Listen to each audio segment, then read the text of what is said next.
we of course will be showing you that interview that had taken place.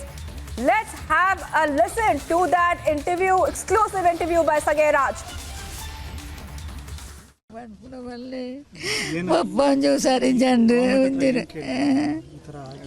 Government ಸರ್ಕಾರದ ಬಂದೆ എങ്ങളെ എന്നെ Palai പൂടെ എങ്ങളെ ഏർലജ്ജിതാണ് എങ്ങളെ മുഞ്ച് പൊണ്ണു chocolate കൊടുത്തു എങ്ങളെ ഏർലജ്ജി ಸರ್ಕಾರದಿಂದ ಏನು ಗೊತ್ತಾ, ಈಗ ಅವರ ಈ ಕುಟುಂಬ ಅಂದರೆ ಏನು ತಂದೆ ಸಹ ಹುಷಾರಿಲ್ಲ, ತಾಯಿ ಸಹ ತಂದೆ ಹಾರ್ಟ್ ಪೇಷಂಟ್, ಇವರು ಸಹ ಹುಷಾರಿಲ್ಲ. ಮತ್ತು 3 ಅವರ ಅಕ್ಕಂದಿರು ಹೆಣ್ಮಕ್ಕಳು, ಹೆಂಡತಿಯೊಂದು ಇದಾಗಲಿಲ್ಲ. ಮತ್ತು ಇದೇ ನೋಡ್ತಿರಲ್ಲ, ಜಾಗ ಇಲ್ಲ, ಏನಿಲ್ಲ. ಆದರೆ ನಾವು ಒಂದು ಕೇಳುವುದಷ್ಟೇ, ಸರ್ಕಾರದಿಂದ ಎಷ್ಟು ಮಾಡ್ತಾರೆ ಅಂತ ಅವರಿಗೆ ಗೊತ್ತಿಲ್ಲ. ನಾವು ಆದಷ್ಟು ಒಂದು ಎಷ್ಟು ಕೊಟ್ಟು. So he has 3 sisters and a wife who is not working as of now, and the entire family is under debt. They don't have any person who can go to work and earn. He is the only breadwinner for them, and they have been completely isolated now after this particular death of their son, and they are requesting some kind of financial help from the government. ಈಗ ಆಗುವ ಮೊದಲೇ ಅವರು ಸಿಗಬೇಕಿತ್ತು, ಸಿಕ್ಕಿದ ಕೂಡಲೇ ಅವರನ್ನು ಒಳಗಡೆ ಹಾಕಿ ಈಗೇನೆ ಮಾಡಿಸಬೇಕು, ಹೀಗೆ ಮಾಡಿಸಿ ಎನ್ಕೌಂಟರ್ ಮಾಡಿಸಬೇಕಂತ. ಇದು ಅದೇ ಎಲ್ಲರದ್ದು ಅದೇ.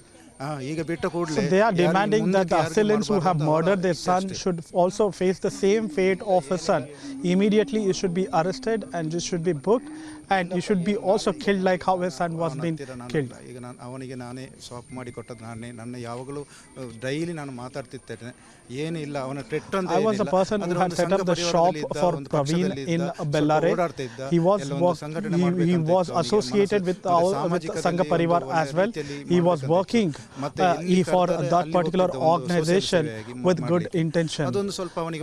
Whenever the Sangha Parivar organization used to call, he used to go and do social work, and he was a person with a very good heart, but he never had any kind of differences with anybody. He was a very good person. BJP ಕೆಲಸ ಮಾಡೋದ್ರಲ್ಲಿ ಸರ್ಕಾರದ ಅದನ್ನ ತಿಕ್ಕೊಂಡು ಒಂದು ಎಂಕಲದ ಏನು ಗೊಂತುನೆ ನೈರಿಗೆ ಬಲ್ನೆ ಇದು ಅದೇ ಅವರು ಹೇಳೋದು, ಅದೇ ನಾವು ಅವರು ಹೇಳಿದನ್ನೇ ಹೇಳೋದು. ಈಗ BJPಯಲ್ಲಿ ವರ್ಕ್ ಕೆಲಸ ಮಾಡ್ತಿದ್ದ, ಏನೂ ಸ್ಥಾನ ಇರಲಿಲ್ಲ. ಈಗ ನಾವು ಕೇಳುವುದಷ್ಟೇ, ಅವರ ಹೆಂಡತಿ ಕೆಲಸ ಮಾಡ್ತಿದ್ದಾರೆ, ಅವರಿಗೆ ಒಂದು ಪರ್ಮನೆಂಟ್ ಸಿಗಬೇಕು. He was working in BJP party, though he was not given any kind of position in the party, but now they have been completely abandoned. There is nobody who can take care of them. They have lot of debts, they have lot of loans, and even I have a leg issue, I have a leg pain, I can't even walk, and I don't know who is going to take care of the family going forward. I have so much of loan to clear, and my son is no more for us to help. That was the slain BJP workers family on Republic TV. A very emotional appeal being made. They were speaking to Sagay Raj. Sagay Raj is joining me live. Sagay, we just heard that very emotional appeal by the family where they're saying that they have a lot of financial problems, and Praveen was their sole earner in that family as well. Sagay, just take us through exactly what you, in fact, the conversation you had with them, and what did they tell you? Also, is there any promise of any help to that family? Because they're extremely emotional and very helpless at this point of time. It's very clear from that interview. Yeah, absolutely. That is the demand of them. They are helpless, they don't have money, they have a lot of debts, they have got a lot of loans, and he was the only bread earner. He has 3 sisters and the mother to take care of, and unfortunately, he is no more there and no more to take care of them. They don't know how they're going to survive. Their livelihood is a big challenge for them going forward. And you also have a wife here, and they're asking that the government should at least give a job to her, a permanent job, where they can earn their own livelihood and settle themselves. And according to the gentleman who was sitting next to his mother who spoke to her, he also said that he had a dream to build the house. He was a person with very good knowledge, and he was very humble. He was working for Sangha Parivar, and he had no differences with anybody. He was actively participating in all kind of social activities. And mother also claims that the government should arrest the assailants as soon as possible and book them, and they should also face the same fate what their son has faced. I mean to say that they want them also to be killed. So these are the demands from the family. We need to wait and watch what the government is going to do, because it is a very poor family. We are just standing to their house. You can see the kind of roads in the house, the vicinity where these people are living. And Praveen was running a poultry shop where he was getting only minimum income at that place, and he has to take care of 3 sisters and a wife and a mother, and definitely they need some kind of assistance. And through Republic TV, they have requested government to act on that. We need to wait and watch what the government will do, whether some kind of compensation will be announced which can take care of their debts, loans, as well as their livelihood. Sage, a special team has also been sent right now to Kerala. The assailants were using a registration vehicle from Kerala. Just take us to the details which are coming in at this point of time. We also know that DGP has spoken to his counterpart in Kerala for more assistance so they can crack this gruesome case.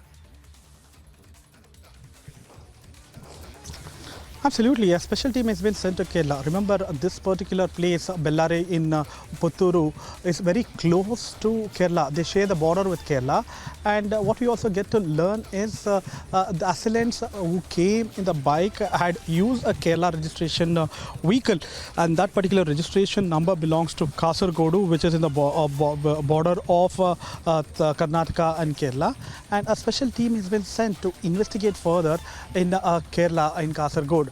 And what we also get to learn is that the DGP of Karnataka, Praveen, had spoken to the counterpart in Kerala and requested him all kind of assistance and help from the Kerala police to nab the assailants as soon as possible.